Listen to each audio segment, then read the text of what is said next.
ஹல்லேலூயா. இந்த நாளுக்கான கர்த்தருடைய வார்த்தை, ஜெயமோ கர்த்தரால் வரும்.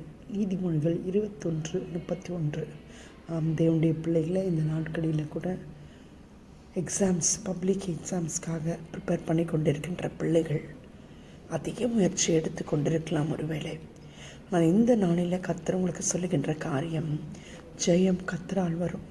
நீங்கள் கடினமாக உழைக்கும் பொழுது கர்த்தர் உங்களுக்கு உதவி செய்ய வல்லவராய் இருக்கிறார். அவரை நம்பி விசுவாசித்து அவரை பற்றி கொண்டு உத்தமமான வாழ்க்கை வாழ்கின்ற பிள்ளைகளுக்கு கர்த்தர் அனுகூலமான துணையாக இருக்கிறார். தேவனுடைய பிள்ளைகளே, ஒருவேளை நான் இவ்வளவு காரியங்களை கர்த்தருடைய பார்வைக்கு நன்மையானதை செய்தேனே, என்னுடைய வாழ்க்கையில் ஏன் இப்படி நடந்தது என்று யோசித்து கொண்டிருக்கிற தேவனுடைய பிள்ளைக்கு கர்த்தர் உங்களோடு இருக்கிறார். கர்த்தர் உங்களுடைய வாழ்க்கையை ஜெயமாய் மாற்ற வல்லமை உள்ளவராயிருக்கிறார். அவரை விசுவாசித்து இன்னும் அதிகமாய் அவரை பற்றி கொள்ள கர்த்தர் உங்களுக்கு கிருபை செய்வாராக. ஆமென். ஹல்லேலூயா.